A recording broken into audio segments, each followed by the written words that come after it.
Looks like the counter has stopped, so I'll go ahead and get started. I have 1 p.m. on the dot. Good afternoon. Thank you for joining us today for this webinar on how you can help shape the future of TennCare.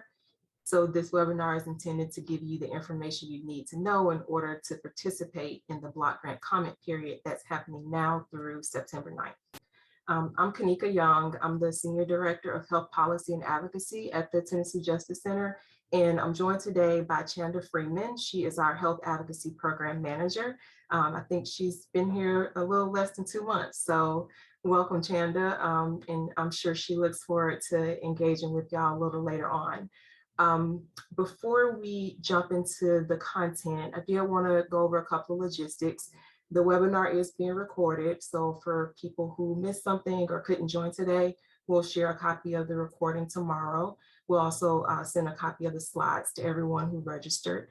If you have questions, I encourage you to put those in the Q&A box rather than the chat box, because it'll be easier for us to monitor those if you put them in the Q&A. And I do encourage you to ask questions throughout, and as they pop up, Chanda will help me to field those questions so we can make sure that we don't run out of time to get to what's top of mind for you. So I want to launch a poll just to see what everyone's knowledge base is here, just to kind of gauge our conversation for today. So if you could answer this question, what is your level of knowledge about the block grant waiver? First, I'm very familiar and I submitted a comment before. Second option, I've heard about it, but I don't know the details. And then the third option, I've never heard of it before now. So I'll wait and give folks a chance to answer that.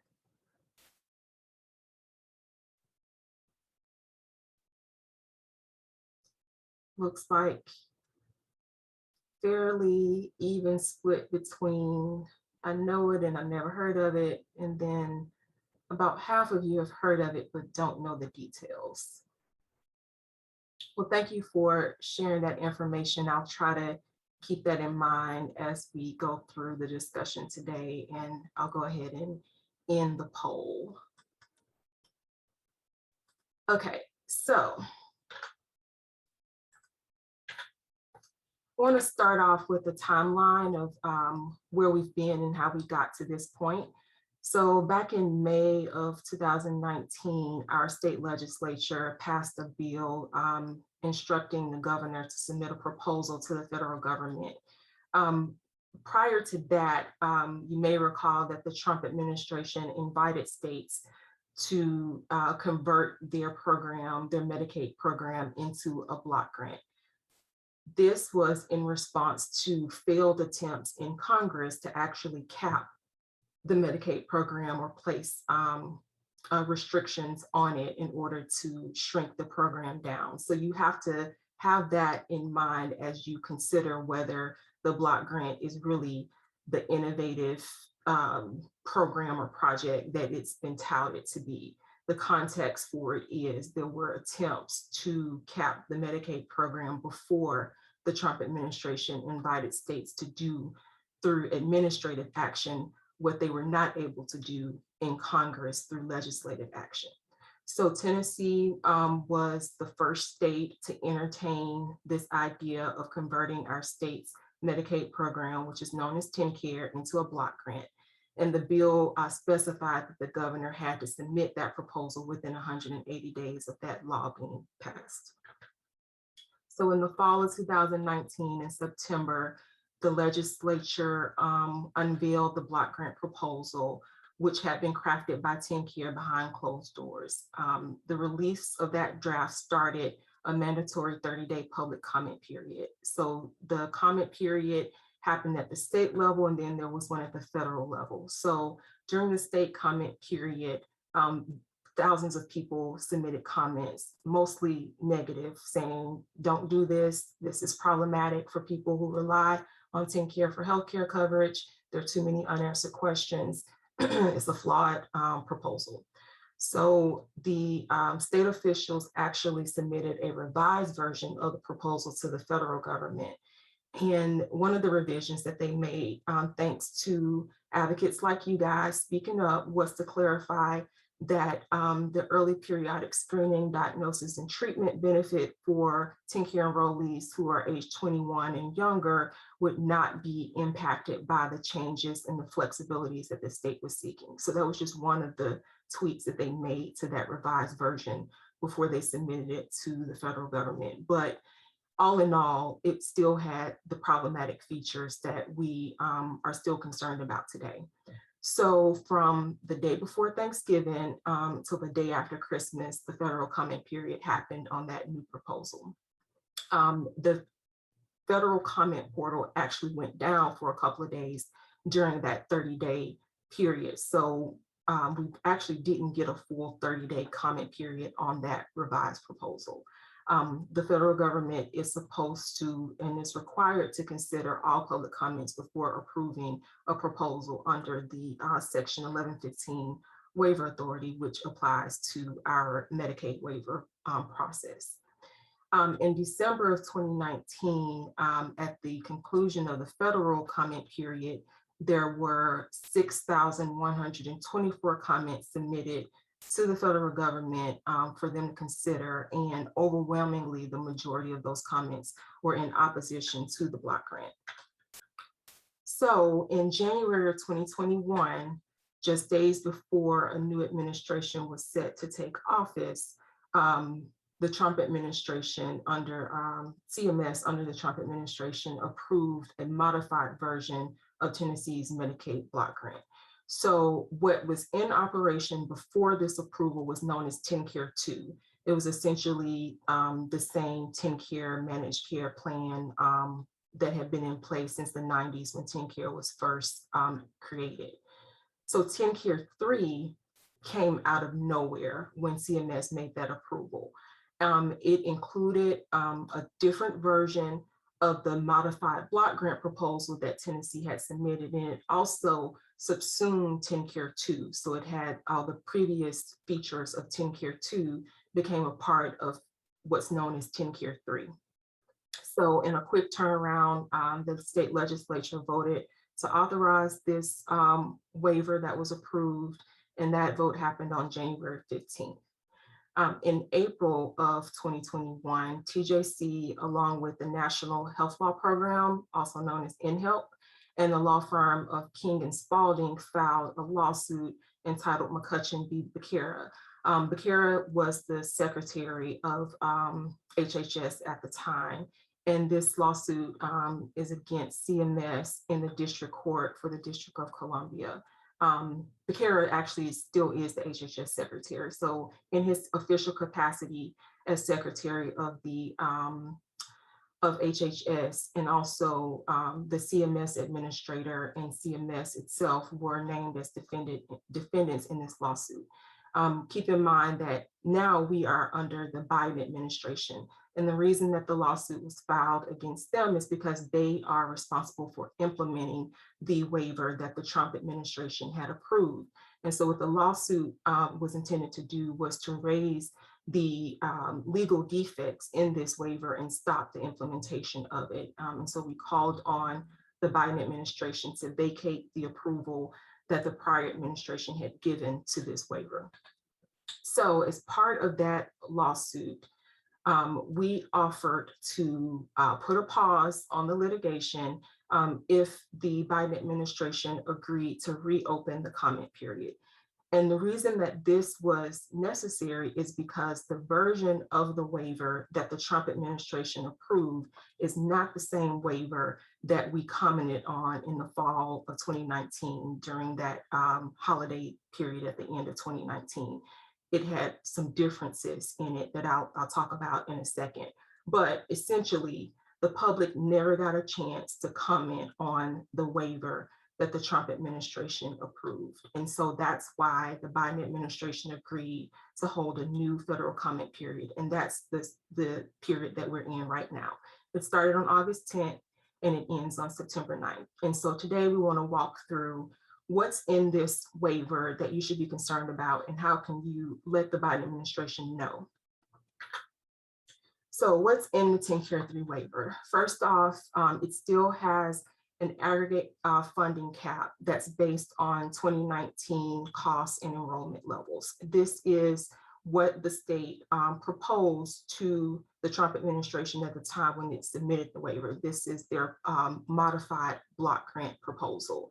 Essentially, this changes the funding structure of our Medicaid program from the federal government paying a percentage, which right now is about 70% with the additional funding because of the public health emergency for all the costs that the state incurs to provide coverage to the 1.5 million people who relied on the TennCare program for their health services.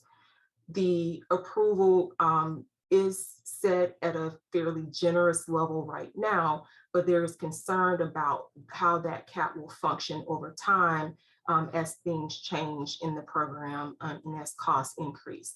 Right now, the funding cap would adjust if enrollment moves up or down by 1%, but anything less than 1% in terms of enrollment, the state has to absorb that cost. There's also in the approval flexibility to make changes without prior federal approval. This is concerning because the state does not have a great track record of administering the TennCare program to provide the services that people need. And if you have a chance to review the complaint in the McCutcheon case, you'll see the accounts of the 13 individuals with disabilities who have had really horrendous experiences with trying to find providers who will accept them to provide treatment, or with having services denied by their managed care organizations that their doctors have said are medically necessary. So having to fight through that red tape to get the services and having issues finding providers and other just administrative hassle has really been a key feature in our TennCare program to date. So if the state is allowed to make changes, there's concern that they will move the program not in the best direction to help more people to get the services that they need. So we're concerned about the state having less accountability and less transparency because of this flexibility. There's also a more restrictive prescription drug formulary. Under Medicaid law, there are certain drugs that Medicaid doesn't have to cover, but essentially it's a more generous coverage for prescription drugs than your typical commercial drug formulary that limits people to the least costly drug per category, per condition. So TennCare is proposing to change that prescription drug formulary to be more like a commercial drug formulary, where they would have a set list of drugs that they would cover. And if the drug that you need isn't on that list, you have to go through an exceptions process to try to get that drug covered, which could mean delays, it could mean not getting the drug that you need, etc. So this is very concerning, especially for people who have chronic conditions or really complex healthcare needs. The last thing they want to do is to have to jump through additional hoops to get the prescriptions that their doctor says that they need. So this is a key provision that we think people should be aware of and how it could impact people. Another key feature in the TennCare 3 waiver is a shared savings provision. The state can get between 45 and 55% of the money that they spend below this aggregate funding cap. So essentially, the federal government sets this cap. If the state spends below that cap, then they get to share in the difference between what they spend and what that cap is. The budget cap will be rebased by year 6. So for the first 5 years, it's at a set amount, and then it'll be adjusted after the first 5 years. Who knows what that adjustment will be, whether it would be an increase or decrease, we don't know at this point.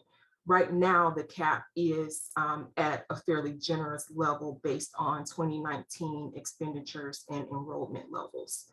One thing also to note about the shared savings provision is that it's contingent on the state meeting certain quality metrics, but those quality metrics haven't been defined to my knowledge. I have not seen what those 10 quality metrics are for the state to qualify for these shared savings. Okay, so what changed from the proposal we commented on last year to now? So most of the states' proposed exclusions were rejected. So they wanted to exclude certain populations and certain programs from the aggregate cap. And the, the federal government said, no, this is going to cover almost your entire TennCare population.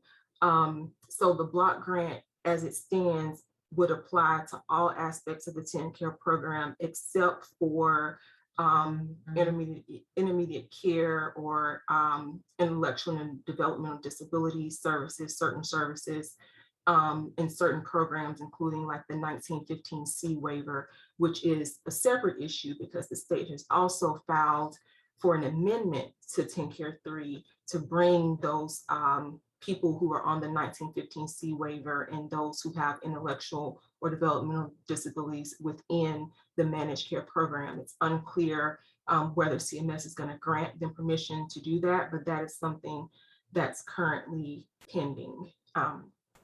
Another key change between what we commented on last time and what we have before us today is this 10-year waiver renewal. So typically, the Medicaid waiver process allows for states to try experimental pilot or demonstrative programs only for the time necessary to test their theory of whether this change or this innovation would be a good idea for the state. And so typically in the past, that meant about 3 to 5 year waiver authority. During the Trump administration, they did release an informational bulletin that said in certain cases they would give 10-year approvals, but those 10-year approval requirements were for routine, successful, non-complex waivers. So that's not the situation we have here. This is something completely untested, a new approach to the financing structure, and really not something that you would consider routine, successful, and non-complex. It's actually very complex. So the 10-year period for this waiver is very concerning because that means that TennCare is allowed to continue to waive retroactive coverage for new enrollees.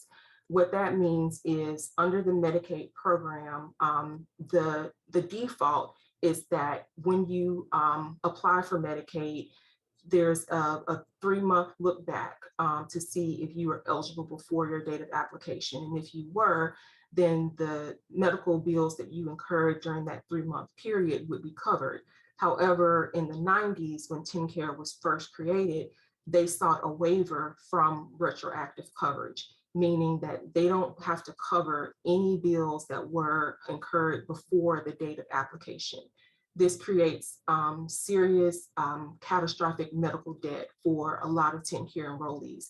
And it also hurts providers because someone can incur an accident or have a serious diagnosis and incur really high bills, and those bills won't be covered until they get that application for TennCare in.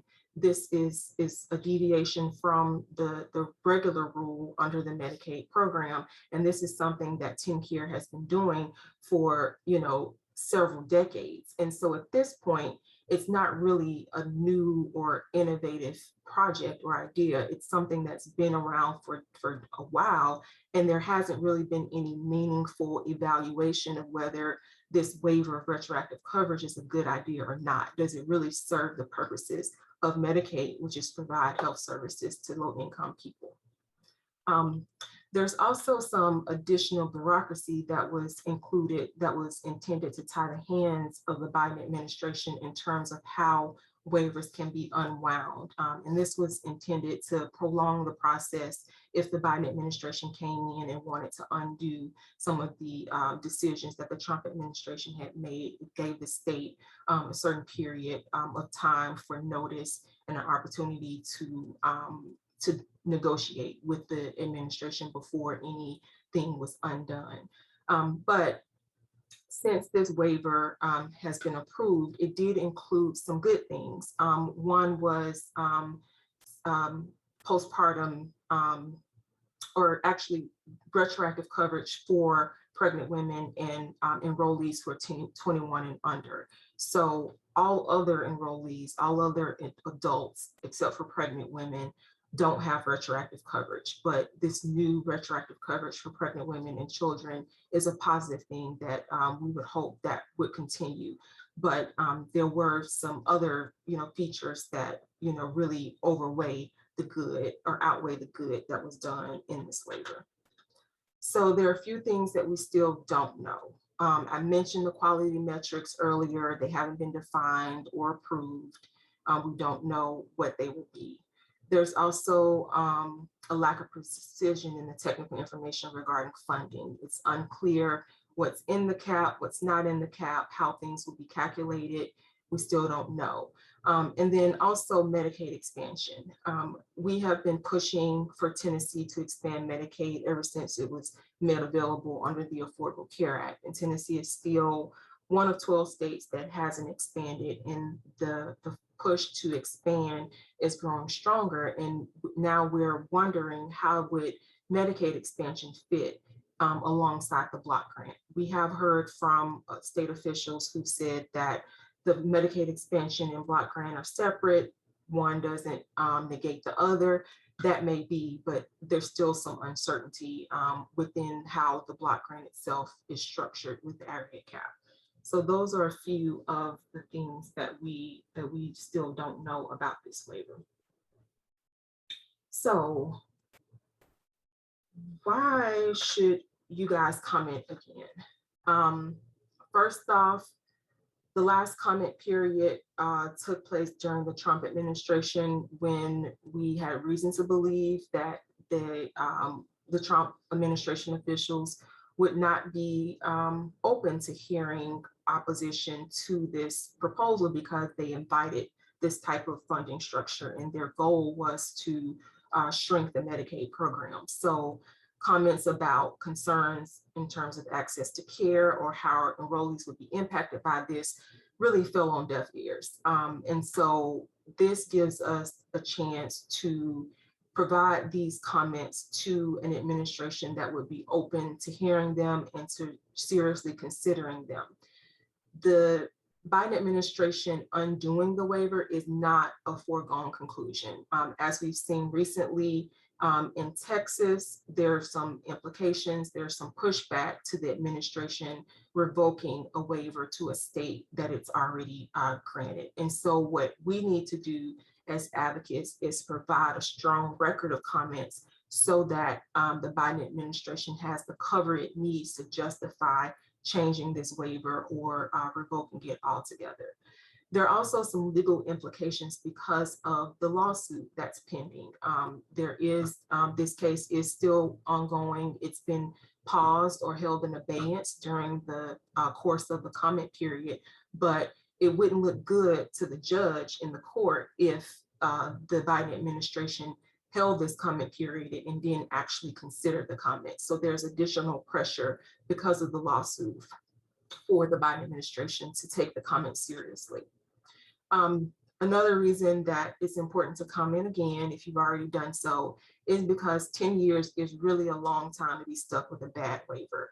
You have the closed drug formulary issue, you have the medical debt issue that's a result of this continuous waiver of retroactive coverage, and that is really going to hurt people for a long time if this waiver is allowed to stand. So we have to comment on that, and we didn't have a chance to do that before because of the timeline that happened with the approval of the TennCare 3 waiver and having it basically swallow up TennCare 2 and continue everything that TennCare 2 had that hadn't been tested or evaluated for so many years. There's also a disparate impact on Black people, people with disabilities or chronic conditions, and people in rural counties, because these people are more likely to rely on TennCare for their healthcare coverage. And so any changes that impact access to care, that impact provider networks, is going to have a greater impact on the people who rely more heavily on these programs. It's also noteworthy that our state leads the country in the number of rural hospital closures per capita. We've had 16 hospitals, I believe, closed since 2010.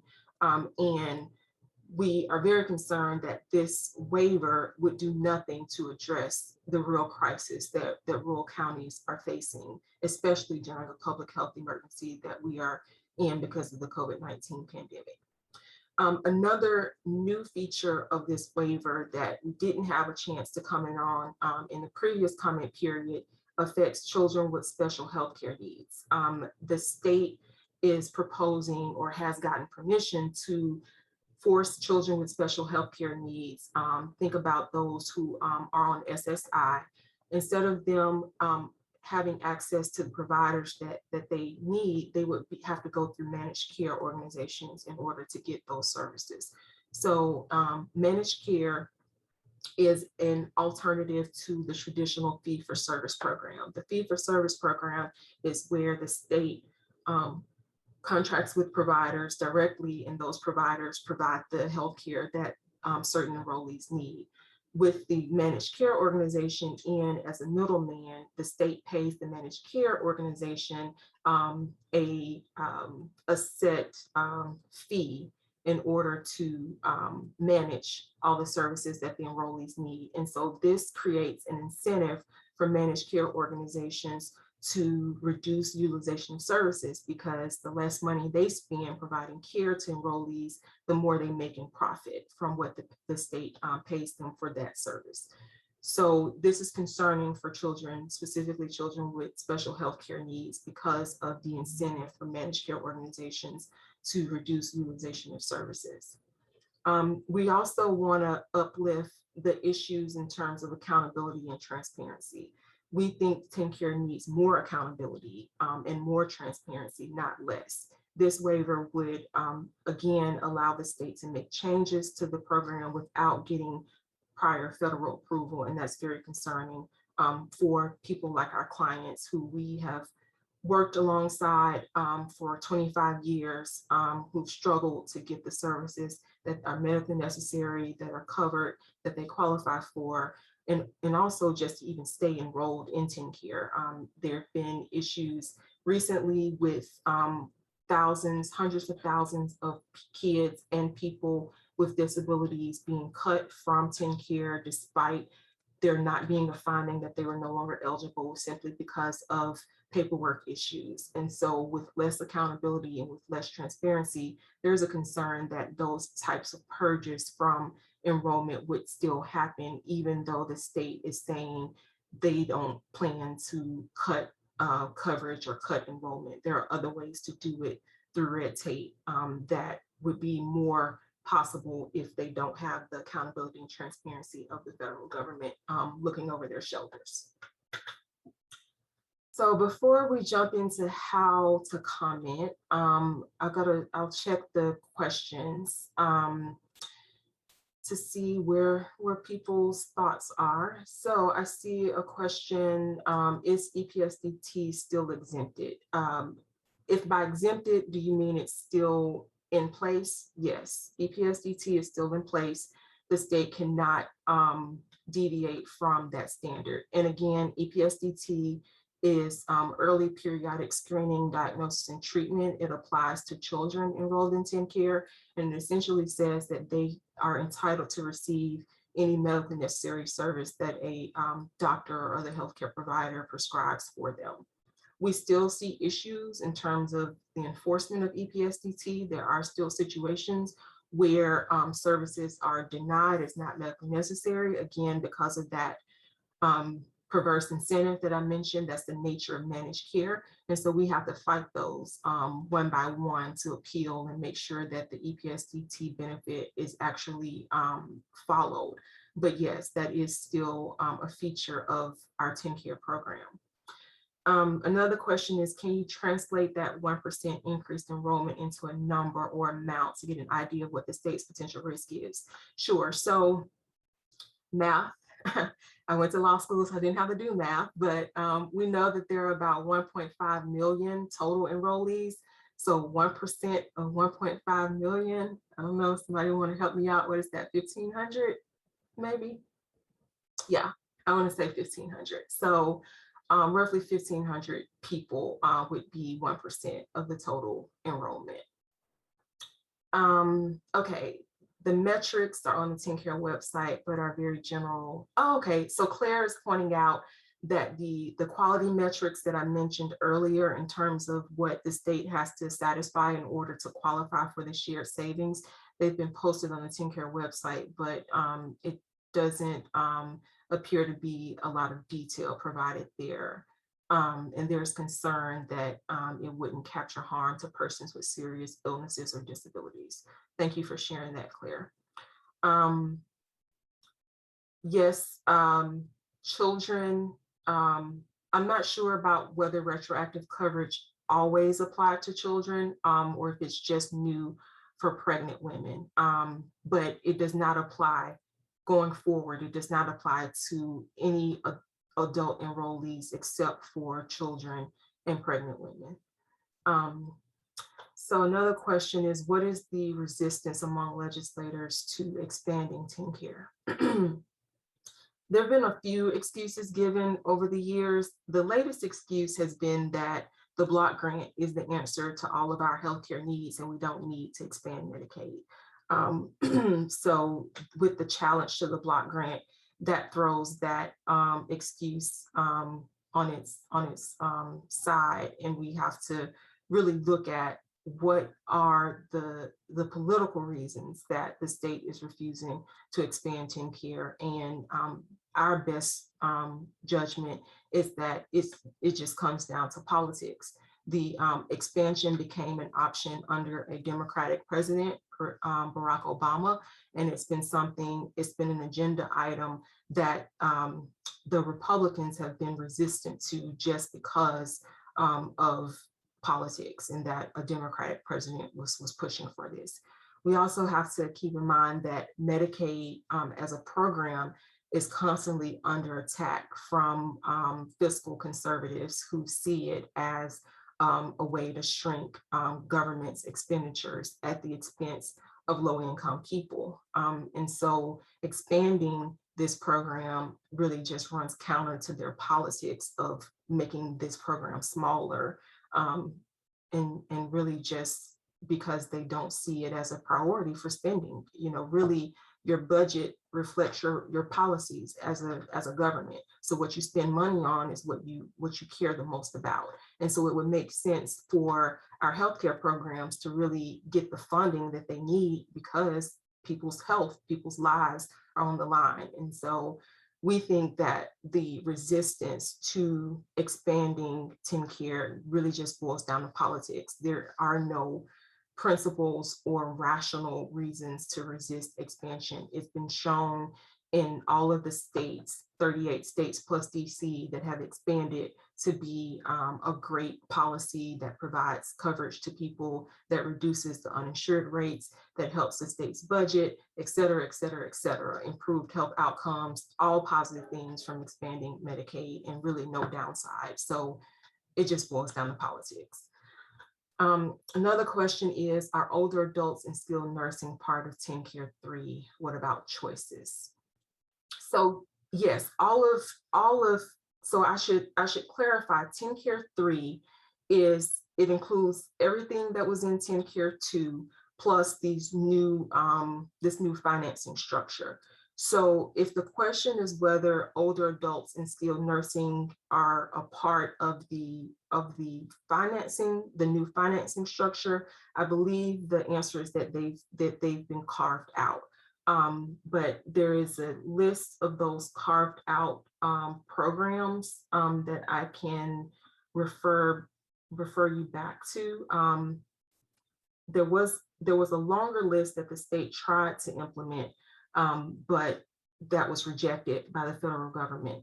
But there are still some populations that are not included in the aggregate cap.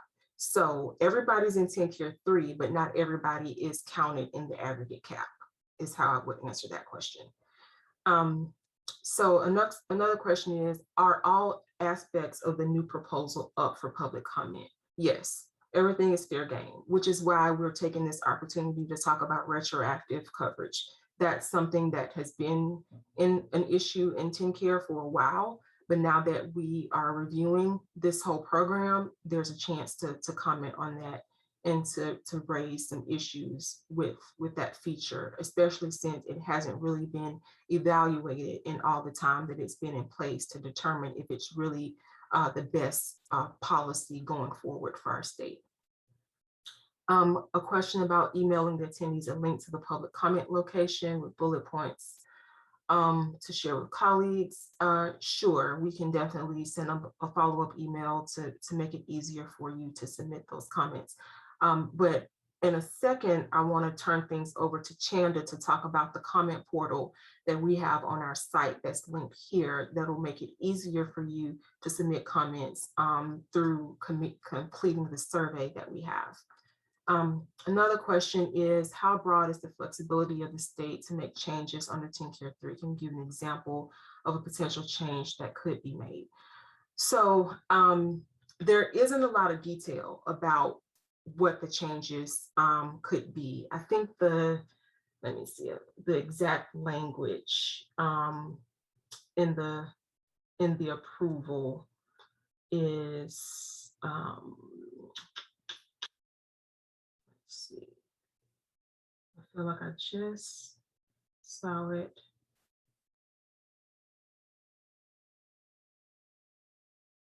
Well, I don't see the language I was looking for, but one thing that that the state has flexibility to change is something called a reasonable promptness requirement for new populations.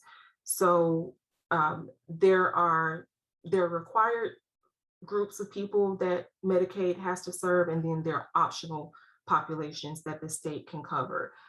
Some examples of optional populations are women with breast or cervical cancer. That's a group of people that qualify for our Medicaid program, but the state wouldn't have to cover them. They just decided to cover them under their state plan amendment. So in the future, if the state decides to cover some new population of people, let's say men with testicular cancer, I'm just making that up. So some new coverage or new optional coverage group. So what the reasonable promptness standard means is there are certain requirements for processing an enrollee's application for services. There are periods of time where they have to process the application, they have to activate the coverage within a certain time. With waiving reasonable promptness, that means that they can impose waiting lists, they can pause enrollment, they can do certain things. That means everybody doesn't get on the program right away as they would if that standard applied. Another flexibility concerns something called the comparability requirement. What that says is basically it's a non-discrimination provision. It says whatever medical service is available to one enrollee has to be available to another enrollee. They can change that for new populations under this waiver, meaning that they can pick and choose which enrollees get which services. So those are a couple of examples of the flexibility. If I find the language that I was looking for before we get off, I will let you guys know. So another question is, it seems like the state being able to keep or recapture 45 to 55% of dollars not spent is an incentive to cover fewer people, provide less care. Is this a correct inference? Absolutely, it's a correct inference. There is an incentive for the state to underspend and to save money. And what has to be noted is that TennCare's level of spending historically has been low for decades. They've always underspent the allotted amount that the federal government estimates. So the federal government makes estimates based on enrollment numbers based on medical costs of medical care, various factors, to come up with an estimate of how much money will they need to send to each state to cover their Medicaid program. Tennessee historically has underspent that estimate. And so what they're saying is, we should be able to benefit from our frugality. We've been saving you guys money and we're not getting the benefit. But in reality, they've been able to understand because they are denying services. They have a managed care program with MCOs that are incentivized to reduce utilization of services. So there are three drivers of costs in our Medicaid program. You have the number of people who are covered, you have the types of services and the services that you have to pay for, and you have provider reimbursement rates. Those are kind of like the three main buckets of where how you determine how much the program is going to cost. So under this waiver, they've committed that they're not going to cover fewer people, meaning they're not going to say, okay, women with breast and cervical cancer, you're off Medicaid, you're no longer covered. They're not going to do that. They've committed to not eliminate any populations that they currently cover. Although, as I mentioned before, there are ways to shrink the rolls without actually saying you no longer qualify as a category for this coverage. And the way they do that is through the administrative red tape and making it harder for people to renew their coverage. So set that aside. So then the second bucket is services. The state has committed to not cut services. They're not going to say, okay, this therapy that's been covered for years is no longer a covered service, or this I don't know, whatever, this particular surgery is no longer covered. They're not going to do that.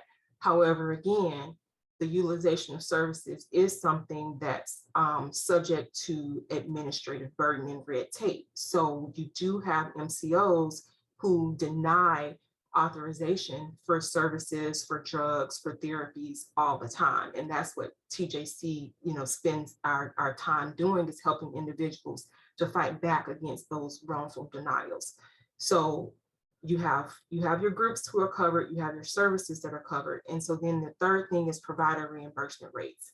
That's the one area that the state has not committed to not change. So essentially, what the state could do in order to generate more savings is to reduce the capitated rate that they pay to the MCOs. Again, we are a managed care state.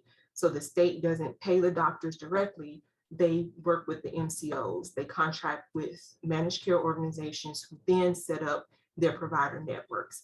And what the managed care organization does is it collects this capitated rate, which is an amount per member per month.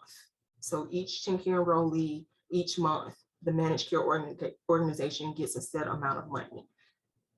They are responsible for taking that money and using it to build their provider network and to administer claims for the people who are enrolled in their plan.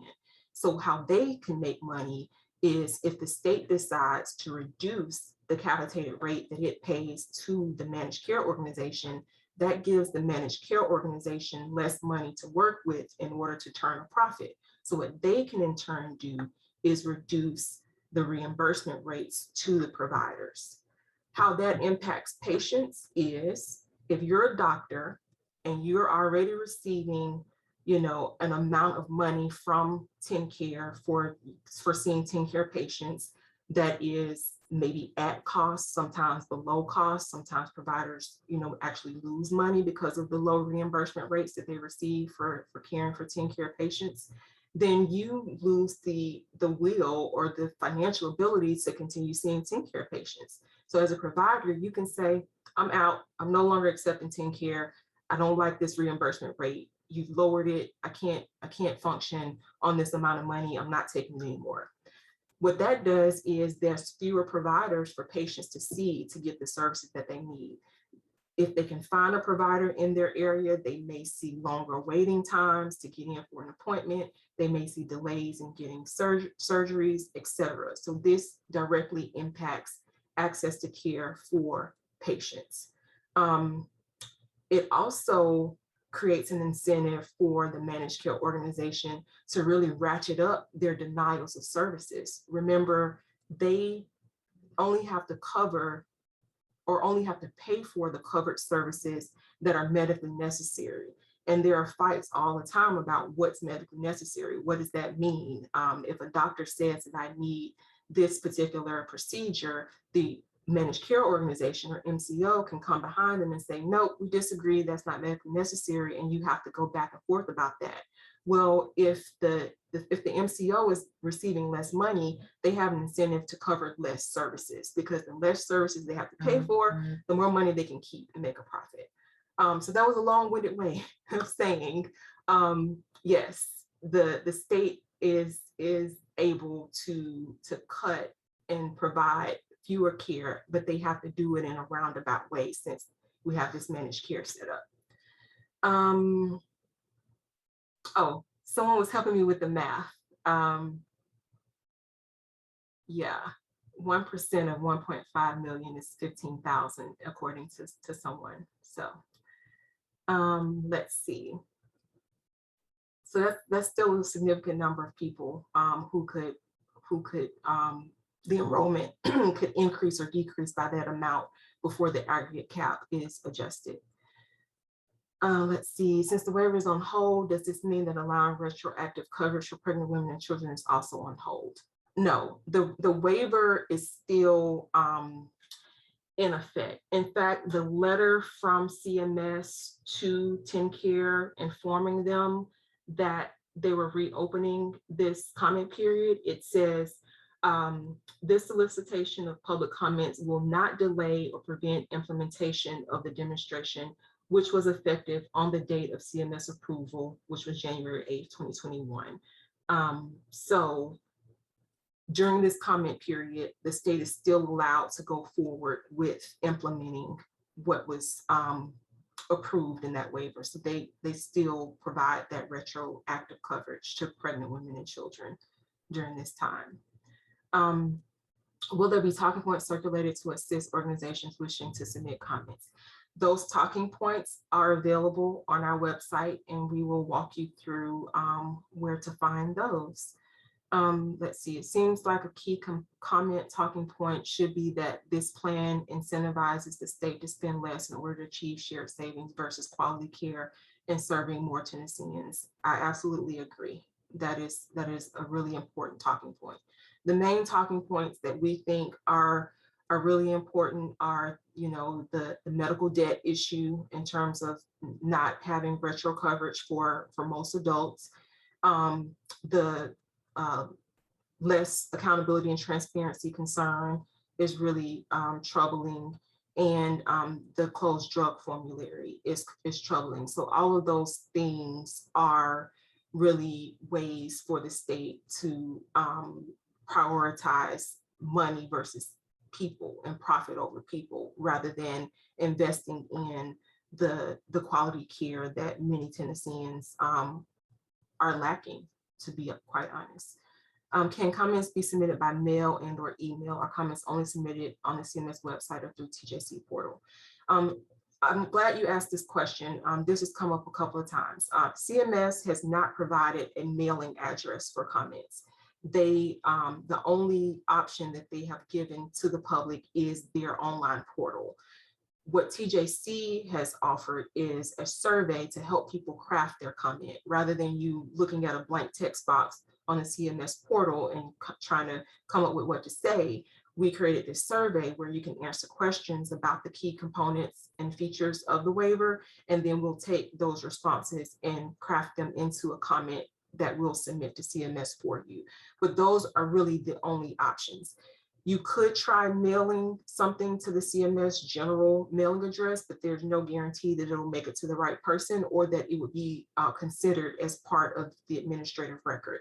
So if you know people who just cannot access a computer, we can take their comment over the phone, or they can mail something in to us and we can scan it and upload it to the CMS portal. I think those are really our best options to make sure that all the comments are heard. What happens if the Biden administration refuses to approve TennCare 3 Does all of the work done on integrating the waivers in Tennessee under the TennCare umbrella start over, or will integration occur?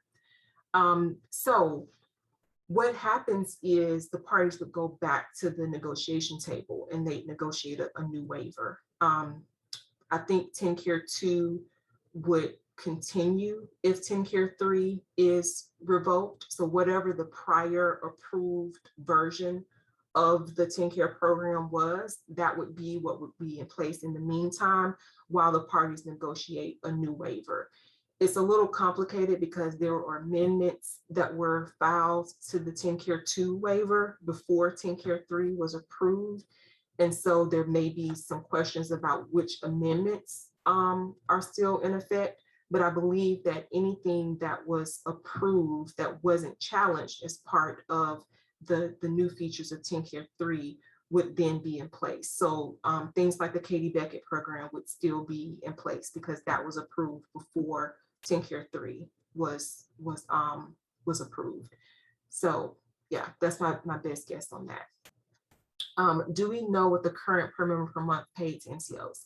I don't have that number handy, but it is in the waiver document that is on the CMS website. If you click on the link that was provided for the comments to the CMS portal, they have a page that lists all of the waiver documents. But when Chandler starts talking, I'll look and see if I can find that link directly to the document so you can look for that number.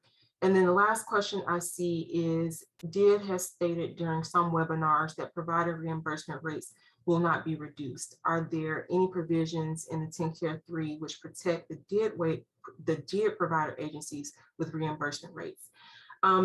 So I'm not sure if that would be in the TennCare 3 waiver because there was an amendment 1 that was filed to the TennCare 3 waiver that talks about the integration of DID into the TennCare program. And so that may address this question about the reimbursement rates, but I don't know off the top of my head what amendment 1 says about the reimbursement rates, but we can look into that and get back to you.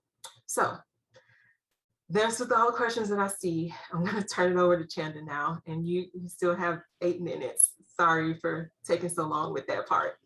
No, Kanika, I think that these questions are super important. There are also a few questions in the chat box that you may want to take a look at. So while you're doing that, I'll just talk about how easy it is for folks to comment. From what Kanika has shared with us, you know, the Biden administration really has expressed that they have some opposition to the concept of block grants in the past, but we don't have any kind of disallowance of TennCare 3 saying that this is not what they're going to go with. So what we do know now is that we do need a continued strong record of comments for this. So we're wanting comments basically from everyone, from organizations to direct service providers, medical providers, folks in the faith-based and equity and justice community, to individuals who may have been adversely impacted by the current climate of healthcare in our state, and from people like many of you guys who have commented before. So also, as Kanika alluded to assist in this matter, TJC has developed a comment portal. This comment portal includes fact sheets that should give folks talking points to include in the comments. It also includes a survey tool that will assist folks in formulating comments. And then there is a link through TJC's comment portal that'll take you directly to CMS's online portal. So this comment period, again, it offers everybody a chance who cares about justice and equity in healthcare systems, a chance to oppose the block grant. What we know is that CMS has to consider all public comments, which will form a record that CMS and the courts are going to rely on to decide the fate of the block grant. It sounds like a really complicated matter, but what we know is that with the tools that TJC has developed, that it should only take a few minutes to submit a comment. That comment is going to help vulnerable Tennesseans and America's health safety net. So I guess what we're asking everybody to do and to continue doing is just be health justice champions by submitting your comments in the portal, by helping to encourage other folks to do the same. If anyone needs assistance with drafting a comment, or you have questions or need information that you can't find in the portal on the TJC website, we invite you to reach out to us via email, check out our website at www.tnjustice.org/block grant for more information. And Kanika, I'm going to turn this back over to you because you may want to come back to some of the questions that we didn't get to in the chat. Yeah, we still have about 5 minutes. And so just starting with the last one, Russ Overby said, it's my understanding that TennCare 3 savings can be spent on things other than TennCare. What are the criteria for this other spending, and is this a concern? So the approval says that the state can spend the savings on, quote, designated state improvement programs, or DSIPs. I don't have the list of the DSIPs in front of me, but they are things outside of actual TennCare services. So the short answer is yes, this money can be spent on things other than TennCare, but there's a list of programs that the government approved that TennCare could spend the money on. And again, that information would be in the waiver. And I did note, as Chanda mentioned, that a link to the actual waiver is also at this block grant site that you can go to and check out and see. And that'll also be the place where you would see what the per member per month payment rate is that they use to calculate the aggregate cap. I think I answered the questions about Katie Beckett. The Katie Beckett waiver population is not a part of the aggregate cap, but it is a part of TennCare 3. So you have to remember TennCare 3 has a few things other than just the block grant component of it. And that's the funding cap that is now in place. So there are certain things that are not counted in that aggregate cap, but they are a part of the overall TennCare 3 waiver. So for purposes of the aggregate cap, again, I think I saw another question about people with intellectual and developmental disabilities. Though that population, so the ICF, IID population, the 1915C population, they are not a part of the aggregate cap, but there is Amendment 1 to TennCare 3 that is seeking to bring them and integrate them into the overall managed care program. Whether that means that they would be subject to the aggregate cap or not, I'm not sure. I think Amendment 1 would have to be the place to spell that out.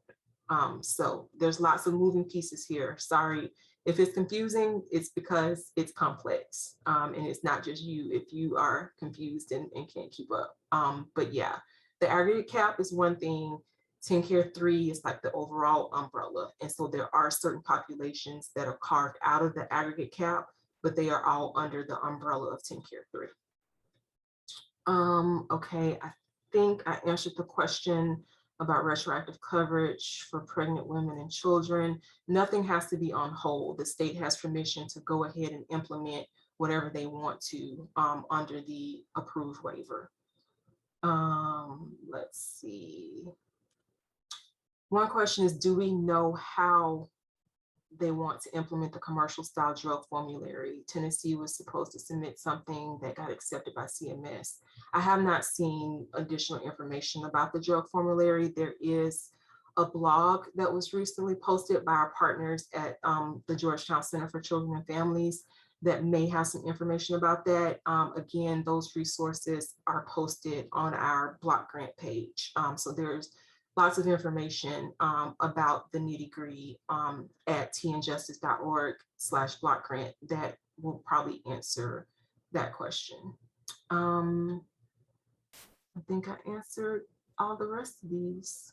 Yeah. Tanika, there's another question in the chat. Someone says Tennessee has 2 Democratic representatives in U.S. Congress, but they are heavily experienced. Are they being contacted to contact the White House with their opposition to this block grant?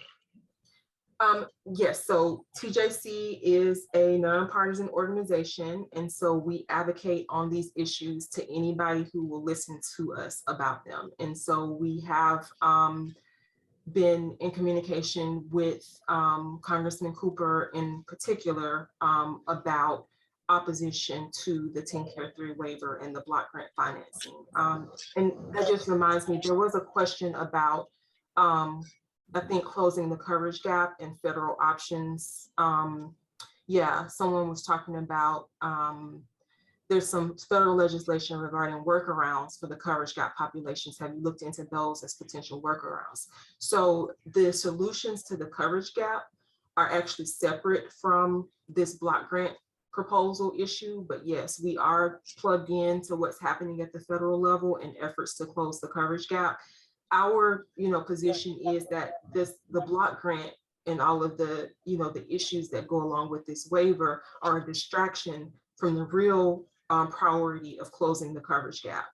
If we did that, the state would draw down on $1.4 billion a year, or actually more than that with the ARPA incentive that they could use to do any of the innovative things that they're talking about doing, expanding coverage to more people, trying different wellness programs, or whatever innovative thing that they think will improve the health outcomes of TennCare enrollees and Tennesseans as a whole. They would have the funding and the ability to do that if they expanded Medicaid. And so there's still an opportunity for the state to do it, even if the federal government comes up with a solution.